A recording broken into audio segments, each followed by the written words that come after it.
Hey everyone, Senrai Kai here. Today I'm going to be watching the 5th episode of Watashi no Yuri wa Oshigoto desu. In last episode we had a dedicated full dive to the exact situation that happened between Mitsuki and Hime back in the day, which brought us to our kind of awkward situation we're in now. So now we get to really start the healing process, the reconnecting process, right? Before the Yuri becomes more than just the work, right? So let's jump on in and see exactly how that journey goes. So yeah, 3, 2, 1. Okay, I did not mess it up. That's good. Seems pretty lifeless. Are we closed?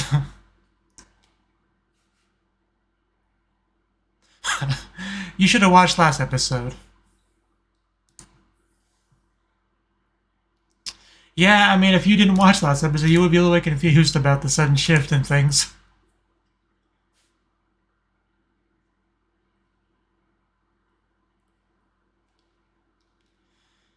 Yeah, maybe some time to cool off would be good.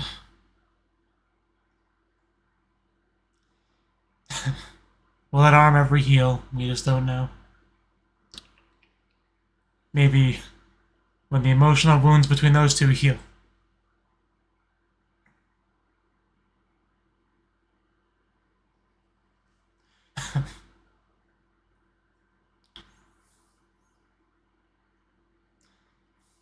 So you just didn't think too deeply about it.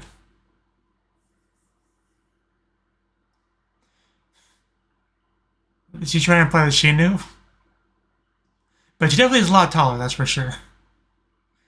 That's what would really throw you off, yeah.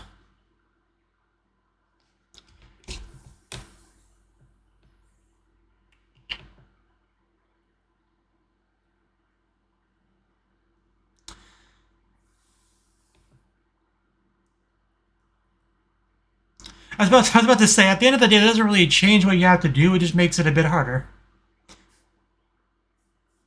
Because she already planned on, making her like her and all that.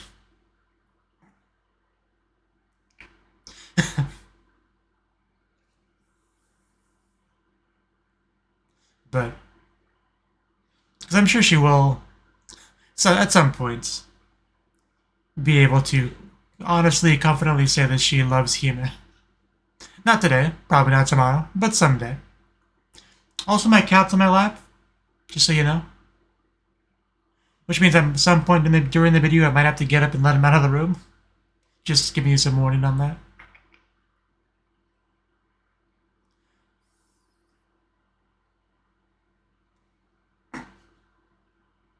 But yeah, now that she doesn't have to put on the facade in front of her, she can have a more honest dynamic with her, which is the start to have a more honest, positive relationship. So it really could / should be looked at as a overall positive base of potential relationship growth. Like, what's that one quote, You can't build a relationship on a foundation of lies, something like that. So, we now have the foundation, you just gotta build on it. Nice clean slate, sort of. Like, it's not really a clean slate, because obviously there's some lingering resentment from before, so just some dirty leaves you gotta sweep off the foundation, then we can build on it. I'm not sure if I think I lost something in this metaphor, but, you know, just filling in time during the opening.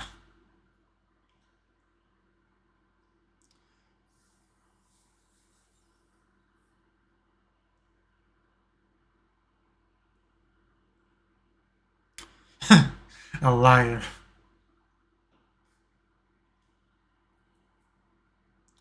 Well, from her perspective, you betrayed her, and that's where we're at.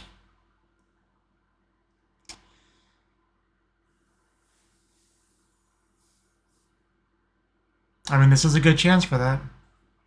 Try to start over. But you both have to be willing.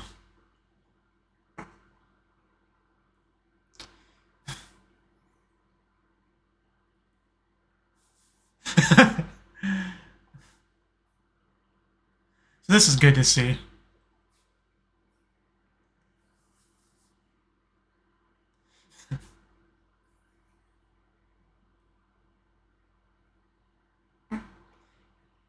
then after she leaves, yeah. So yeah, this is good that we're getting that.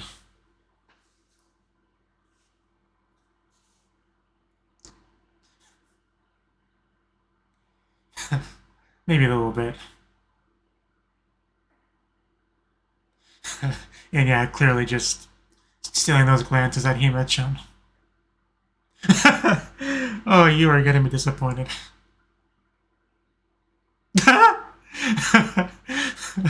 That's the face she just makes there.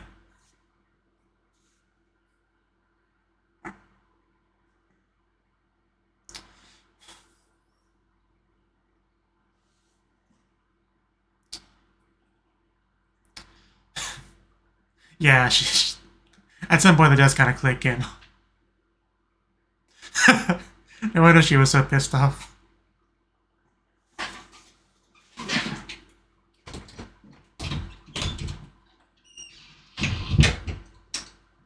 Definitely makes sense.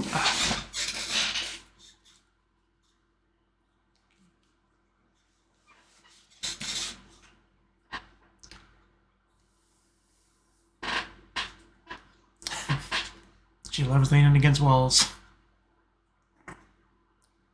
And she's here to watch.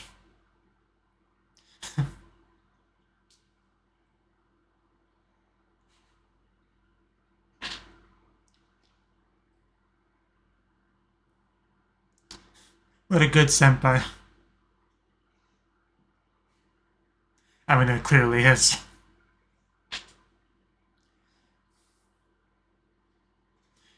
So should I call her Mitsuki or Yano? I'm kind of torn.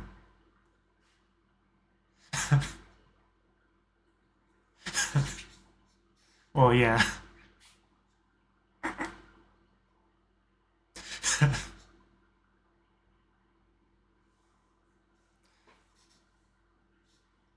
Well, hopefully. Well, that's not true.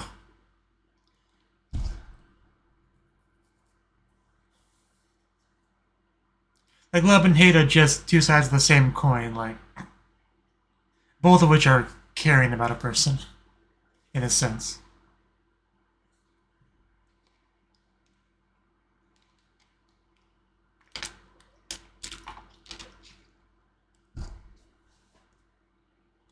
Yeah, you pack your emotional baggage at the door.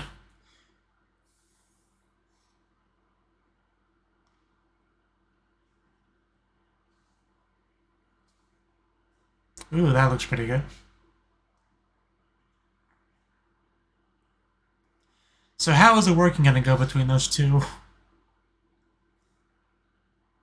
Because that's the big question right now. They're gonna bump into each other? No. Yeah. Like I said, it's gonna be hard to not have that be reflected in the work environments.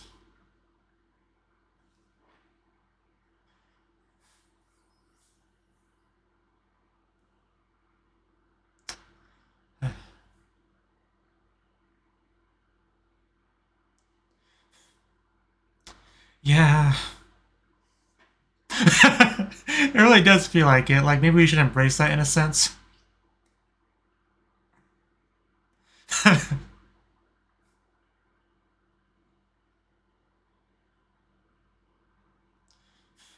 But then I don't have to talk to her.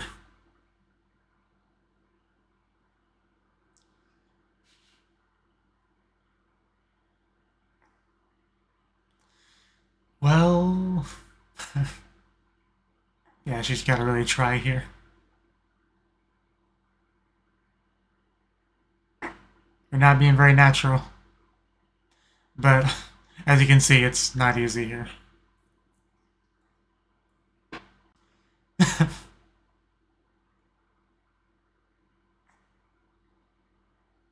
Yeah, that's the hope, but she did say that.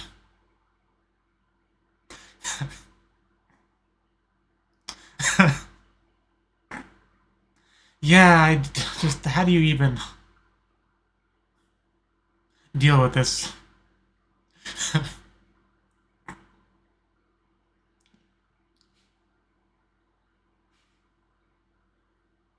What is characteristic of her anymore? I'm not even sure I know.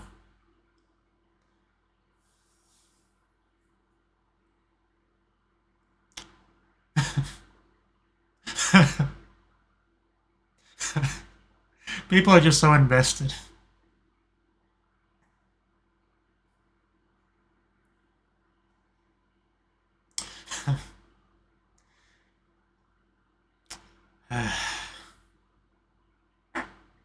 They are pretty strong. Yeah, I knew that would get her attention. Little tsundere here. Making a bit of a scene.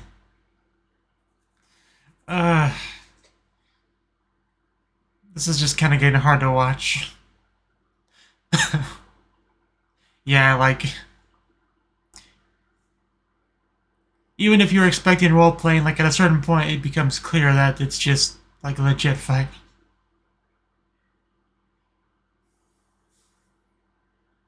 Because it's not like they, the acting is supposed to be like an intense drama sort of thing. So if a fight reaches that level, it's clearly more than just the acting.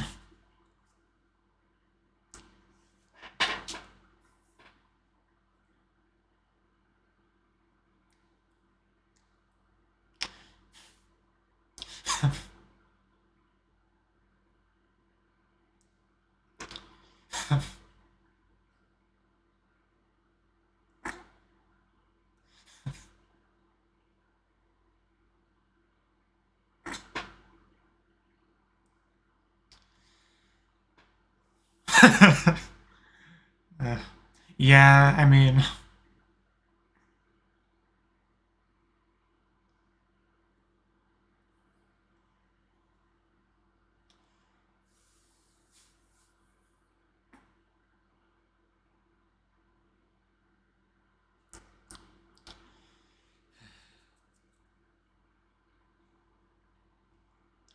What an appropriate weather.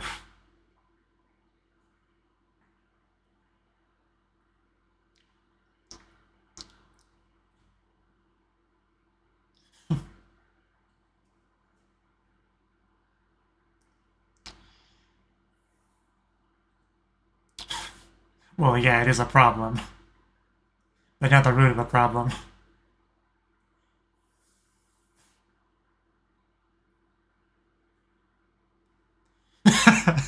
Lost a little sister in you. Yeah.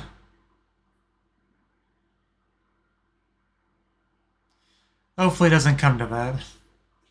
Yeah, we can't get a divorce. That's very dishonorable in Japanese culture, I think.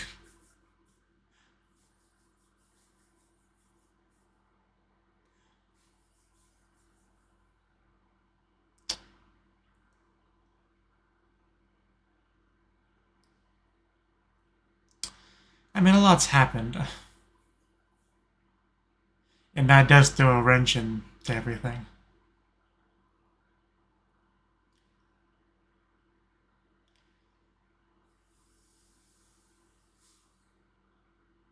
Yeah?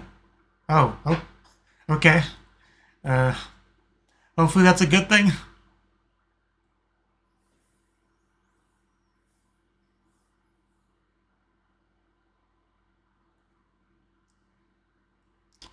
I mean, because they definitely do need to talk things out.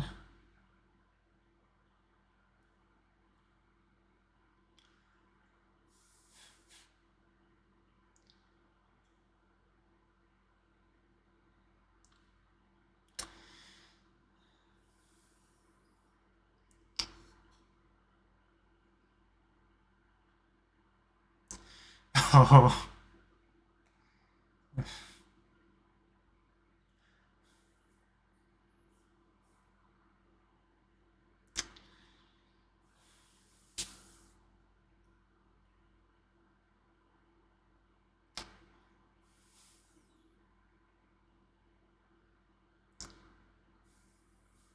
She did know that before then, that's true.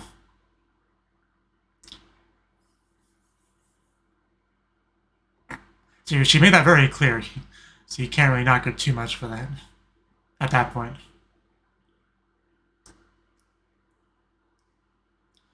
Well, yeah, it doesn't mean that she, betrayed you, though.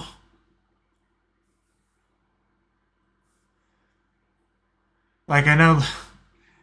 I'm not gonna talk too much over this, but...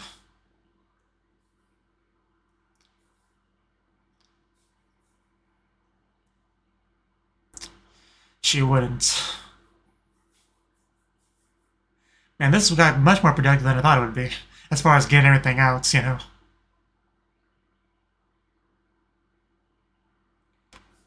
Too bad somebody had to interrupt.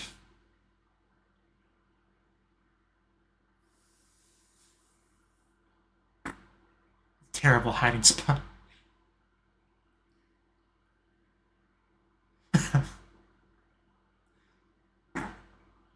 He just wanted a sneak peek at the behind-the-scenes Yuri. I understand. And he's gonna see Hima. That's not a good hiding spot.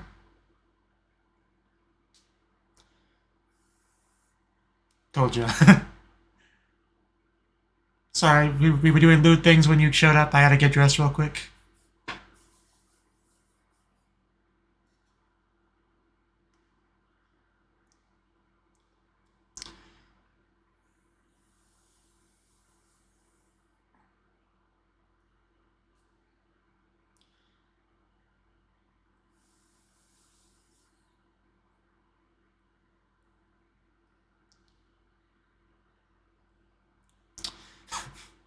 Let's do it right. Well,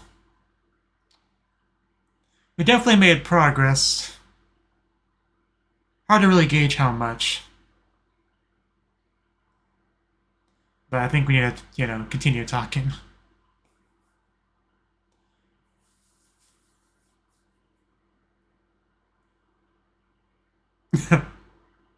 Yes, ma'am.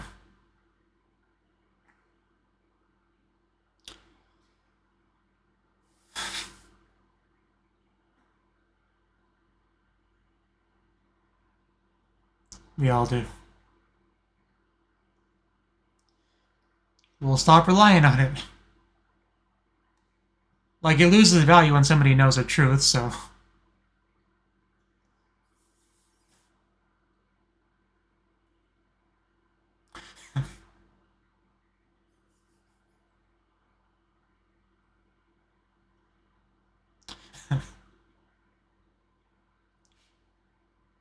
Actually quite liked your awkward smile there.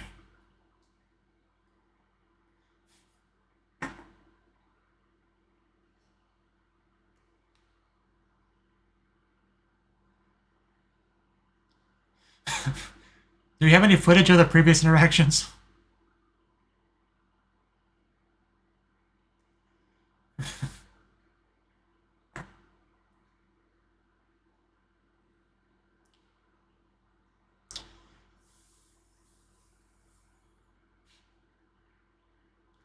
Yeah.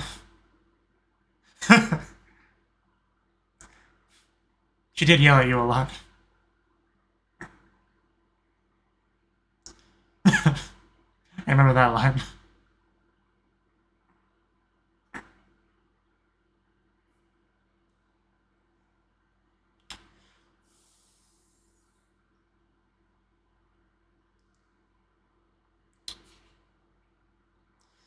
Okay, this should go a little bit better.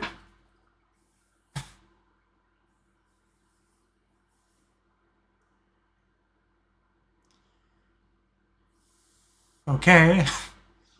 Yeah, that's definitely much closer to what you did before. Even getting the lilies to sprout. It's very telling.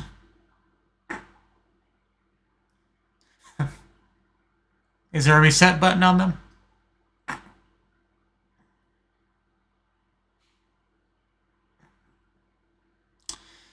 This angle makes it look like she's looking at us. Just, my heart. What a sight to behold after everything we saw this episode. Obviously, it's an act, but still, just seeing it.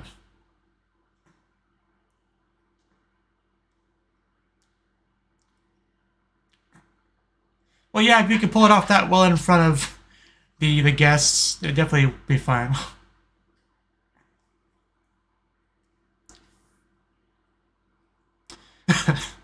Yeah, let's go home now.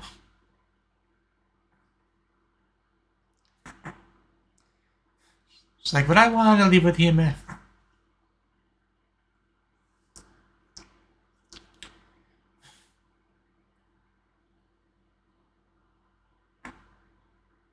Yeah, it was more or less as good as before.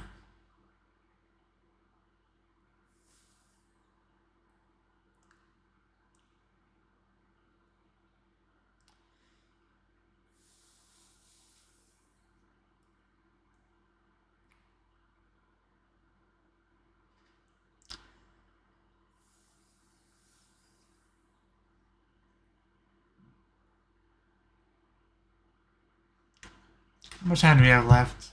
Yeah, not a whole lot.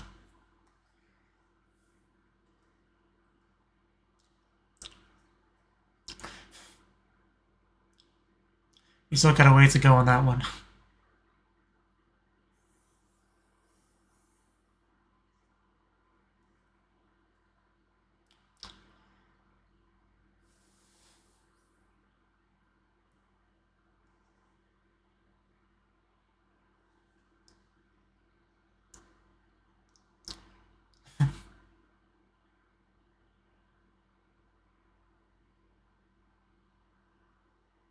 What are we talking about? Like a blog about the situation? Or...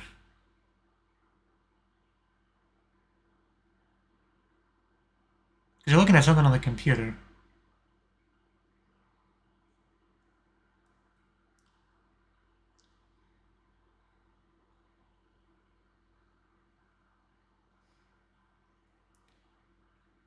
Turn into jealousy.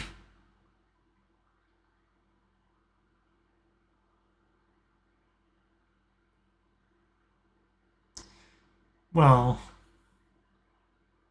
it's not super surprising.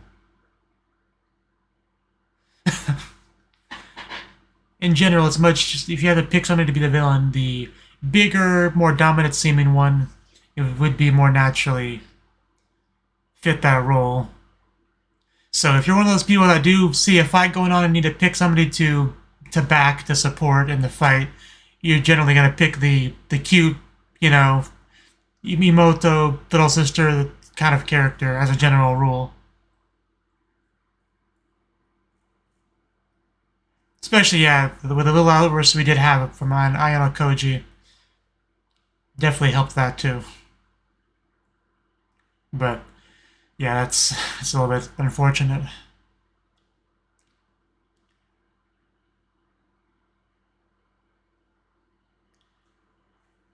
And of course, from our perspective, Hime is the main character of the show anyway, so...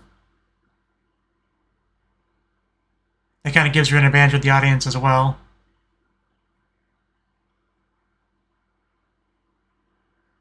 Even though she does have the whole facade thing going on, that does make it a little bit harder to see her as a good guy. When she just so blatantly, proudly lies to people to get, you know, them on her side.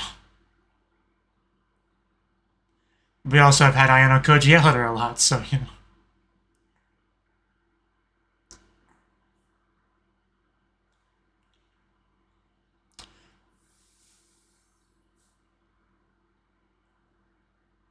So there's no need for lies anymore. I mean...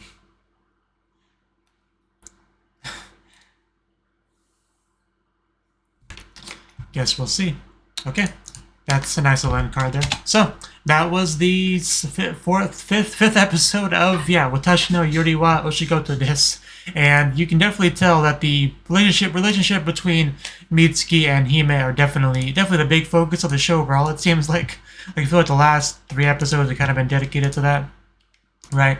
Episode 3 had the big reveal of the past. Episode 4 showcased in detail what happened in the past. And now episode 6 is focusing on the two of them trying to reconcile what happened in the past, how they're together now, how they feel about each other now, you know, and all that stuff. So, yeah, definitely the focal point. Like, in comparison, other characters, what do we even know about, like, what's her name? Sumika. Yes, thank you. Like the Muv-Love character. But yeah, Sumika, we don't really know too much about her, really, as a person. I mean, Kanoko, we know a little bit about just because she's kind of a satellite character for Hime. I mean, not as much because she works there now, But still, yeah, pretty much everyone besides those two we really don't know too much about, honestly. That's to the level of the focus we do have on our main duo.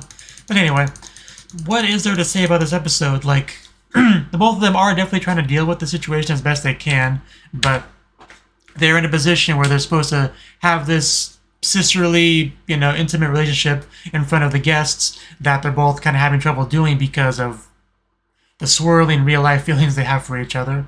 Like, it's like a maelstrom, and trying to put like a lid over it so we can put a fake relationship over it, and that's a little bit hard to do. Like, the maelstrom's trying to push that cap out, as you're trying to force it back down, and that shakiness is... The guests see it, right? They see that things are not how they're supposed to be. There's some kind of contradiction here, so the guests are trying to figure out what's going on in their heads, which is not hard to figure out that there's some kind of fight going on between them in real life, right? It's not exactly that hard to piece together, and it kind of ruins the atmosphere that they're supposed to be going for there, right? Like, that's a really big deal. I mean, at a regular workplace, coworkers be fighting with each other is not great, but it's like especially bad here because aside from, of course, the drinks and stuff, what the product that they're selling here is the atmosphere that's generated by the relationship, the pseudo relationship between the characters.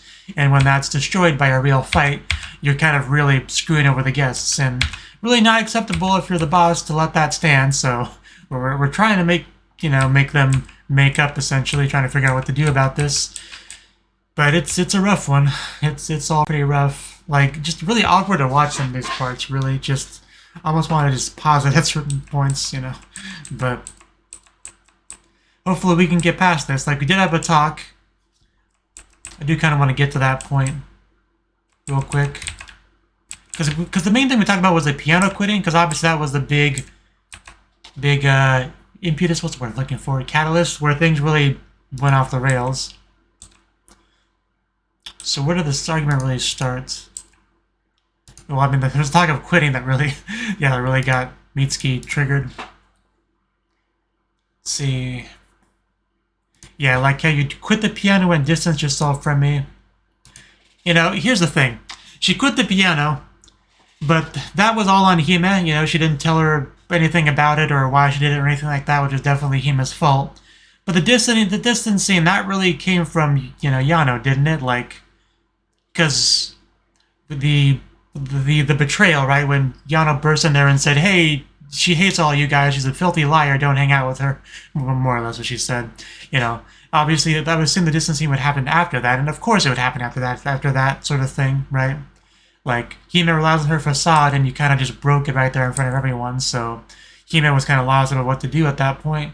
So she's kind of conflating two things here as if they're all bundled together when they're really two different things. But, yeah, Mitsuki calling her a liar again, like she did before in front of everyone.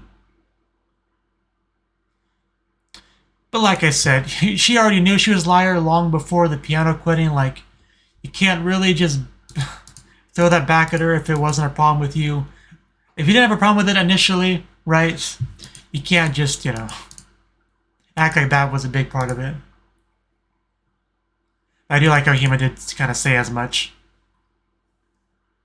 Because, even though Hime made it clear that she was a liar, she didn't really say or do anything that would lead someone to believe that she was lying to Yano, right? Like, if anything, Yano was the one that she was honest with about everything, and was willing to sacrifice hanging out with other people to spend time with her, right? So, yeah, I do feel like Yano really jumped the gun to just... As soon as she got the news about the piano quitting, she just decided to just completely take it as Hime's... It was all a lie towards her and all that. I think she just really just jumped to too many conclusions in that one moment. I think that was like a big reason why everything crumbled. Obviously, Hime was responsible for making such a fragile foundation of a relationship, but I think the one that really just pounded it down was, Yano. So, I guess you could say it's kind of 50-50 in that sense, as far as the blame game goes. But, the two of them did get some feelings out here, but I kind of want to watch again to see exactly how far we got as far as talking things through. Because she says, I did it for you, right? Which clearly had a, effect on her. But you betrayed me, why would you do that to me? Why did you end up hating me? This just, even watching it again, this really tugs on the heartstrings.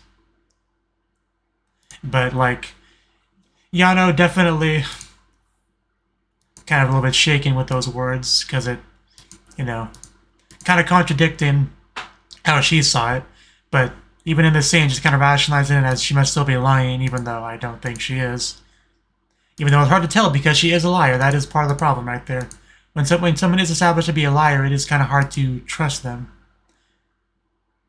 But, because we had, like, what seemed like a pretty promising end to that conversation, right? The feelings getting out, the tears going down, some seeming to have some realizations, some blushing. Like, it seemed like we were about to, like, really work through things, you know?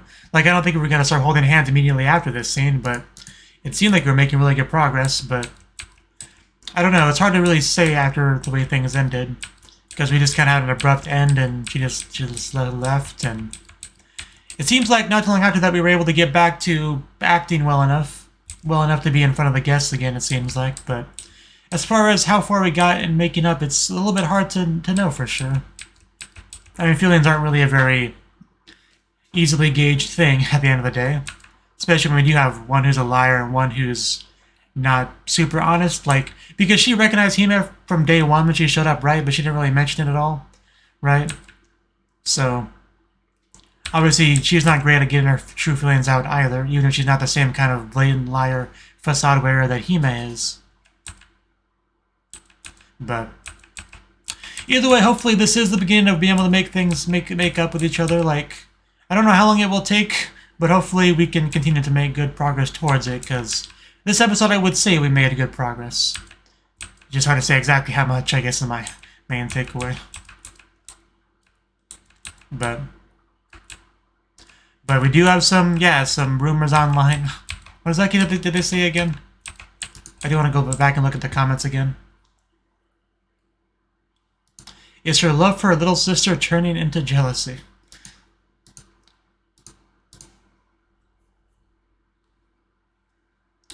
Yeah, is Shirasaki-san willingly staying on as Ayano Koji-san's sister?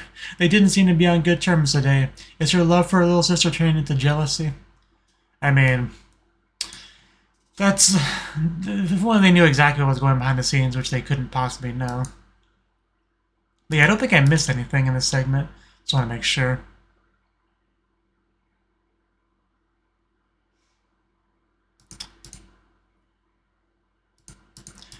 Yeah, Ayano Koji-san is forcing her to be Western. Koroneko, that's a name. Nururu. But yeah, basically that's kind of a narrative that seems to be exploded online. So yeah, I don't know how exactly you combat that, really. Especially because at the end of the day, it's this role playing in front of the fans, and fans will always speculate about what the true relationships are, you know? Almost like something like Hololive, you know, whole VTuber things. Like, you have the people who play the characters, and they hang out in the streams and stuff like that. But, you know, you can never know how much of it is how they really feel about each other, and how much of it's just put on the character, right? Obviously, there's going to be a lot of overlap, but you never really know, right? You know, sometimes you can pretend to like someone more than you do just for that Yuri bait, you know, to get the fans all riled up. But you can never really know for sure what goes on behind the camera. So some fans do like to kind of speculate about that sort of thing, how characters really feel about each other, how close they really are, you know, how much do they hang out, stuff like that. So, you know, Hololive is kind of my baseline for trying to compare this sort of thing to something, you know, real life, and that is kind of how it is there. So I can kind of get a feel for how a lot of fans might act here. But yeah, the show definitely has me invested. Like, I really do want these two to work things out. So hopefully they can. Anyway, thank you for watching, and hope to see you in the next video. Until then, bye bye.